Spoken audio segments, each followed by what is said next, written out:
অনেকের প্রশ্ন, অনেকের জিজ্ঞাসা, আমাদেরকে অনেকেই প্রশ্ন করে, হুজুর মাসিক শেষ হবার কতদিন পর থেকে সহবাস করা যাবে? সাবধান, মাসিকের সময় তো সহবাস করা যাবেই না। যতদিন পর্যন্ত মাসিকের ব্লিডিং চলে, মাসিকের ঋতুস্রাব চলতে থাকে, ততদিন পর্যন্ত সহবাস করা যাবে না। নিম্নে 3 দিন, সর্বোচ্চ 10 দিন। এর মধ্যেও যদি কেউ করে ফেলে তাহলে গুনাহগার হবে।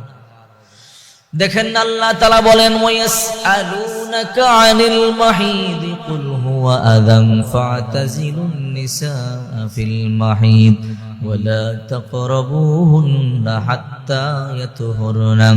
আল্লাহ পাক বলেন, ও নবী, তারা মাসিক সম্পর্কে, আপনার হায়াত সম্পর্কে প্রশ্ন করে, আপনি বলুন এটা অশুচি। যতদিন পর্যন্ত তোমাদের বিবিদের মাসিক চলবে ততদিন পর্যন্ত তাদের সাথে সহবাস করবে না। কিন্তু ইহুদি খ্রিস্টানরা করে, আল্লাহ তাআলা বড় রাগান্বিত হয়, মাসিক চলাকালীন সময় সহবাস করা যাবে না, কবিরা গুনাহ হবে। আল্লাহ তাআলা অনেক রাগান্বিত হয়। অনেকের প্রশ্ন, হুজুর মাসিক বন্ধ হওয়ার কতদিন পর থেকে সহবাস করা যাবে? মাসিক সর্বনিম্ন 3 দিন, সর্বোচ্চ 10 দিন। 3 দিন যখন শুরু হবে, 3 দিনের ভিতরে সহবাস করা যাবেই না। 3 দিন পর্যন্ত আপনাকে অপেক্ষা করতে হবে। মাসিক বন্ধ হয়ে গেল, মাসিক যদি একদিনও বন্ধ হয় তারপর 3 দিন পর্যন্ত অপেক্ষা করতে হবে। 3 দিন পর্যন্ত নিম্ন সময়, এর মধ্যে আপনি রোজাও রাখতে পারবেন না, নামাজও আদায় করতে পারবেন না, আপনি এর মধ্যে কোরআন তেলাওয়াত করতে পারবেন না। এই 3 দিন পর্যন্ত আপনি স্বামীর সাথে সহবাসও করতে পারবেন না। কিন্তু তৃতীয় দিনের পরে ক্লিয়ার হয়ে যায়, চতুর্থ দিন আপনি কোরআন তেলাওয়াত করবেন, রোজা রাখতে পারবেন, নামাজ আদায় করতে পারবেন, স্বামীর সাথে সহবাস করতে পারবেন। কারো চতুর্থ দিন বন্ধ হলো, 5ম দিন পবিত্রতা অর্জন করে সব কাজ করতে পারবেন। কারো 5ম দিন বন্ধ হলো, 6ষ্ঠ দিন সব করতে পারবেন। দেখেন, যখন বন্ধ হয়, ক্লিয়ার হয়, তখন থেকে আপনি নামাজ আদায় করতে পারেন, তখন থেকে আপনি কোরআন তেলাওয়াত করতে পারেন, স্বামীর সাথে সহবাস করতে পারেন। তবে সর্বোচ্চ মেয়াদ 10 দিন পর্যন্ত।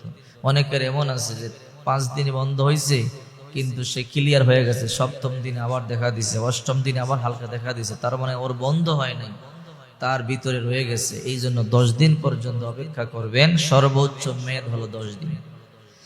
10 দিনের পরে যখন আপনার মাসিক বন্ধ হয়ে যাবে তখন আপনি সহবাস করতে পারেন, এতে কোনো সমস্যা নাই।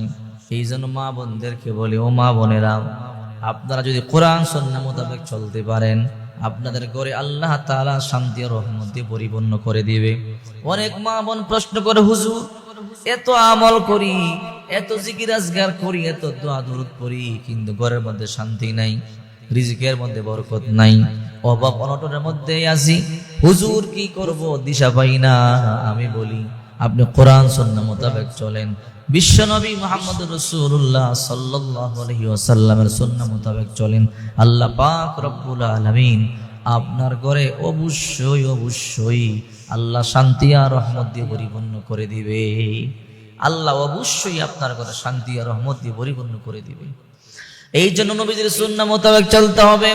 ঘরে ঢোকার সময় বিসমিল্লাহ বলে সালাম দিয়ে ঘরে ঢুকবেন। যে ঘরে বিসমিল্লাহ বলে সালাম দিয়ে ঢোকা হয়, ওই ঘরে শয়তান প্রবেশ করতে পারে না। শয়তান বলে, আজকে এই ঘরে খাবারের ব্যবস্থাও নাই, এই ঘরে আমরা বিশ্রাম করব, থাকবো, সেই ব্যবস্থাও নাই। আর যে ঘরে সালাম দিয়ে ঢোকা হয় না, বিসমিল্লাহ বলে খাবারও খাওয়া হয় না, শয়তান বলে আজকে এখানে আমরা থাকবো। আবার এই দুনিয়ার শয়তানেরা এই ঘরে আমাদের থাকার ব্যবস্থা হয়ে গেল, খাবারের ব্যবস্থা হয়ে গেল। চিন্তা করছেন শয়তান কত বড় চালাক। যে করে বিসমিল্লাহ বলে ঢোকা হয় না, সালাম দিয়ে ঢোকা হয় না, বিসমিল্লাহ বলে খাবার খাওয়া হয় না, শয়তান বলে এই ঘরে আমরা খাবারও খাবো, এই ঘরে আমরা থাকবো। আর যখন যে ঘরে বিসমিল্লাহ বলে আর সালাম দিয়ে ঢোকা হয়, সে ঘরে শয়তান বলে আমরা এই বাড়িতে থাকতে পারবো না রে, আজকে আমাদের অন্য জায়গায় চলে যেতে হবে। এই জন্য কোরআন সুন্নাহ মোতাবেক চললে করে শান্তি আসবে, প্রত্যেকটা কাজের মধ্যে বরকত হবে। এই জন্য বলি, সাবধান স্বামী আর স্ত্রীরা, কোরআন সুন্নাহ মোতাবেক চলবেন, কোরআন সুন্নাহ মোতাবেক জিন্দেগি পরিচালনা করবেন, তাহলে দুনিয়াতে আল্লাহ তাআলা শান্তি ও রহমত দিয়ে পরিপূর্ণ করে দিবে।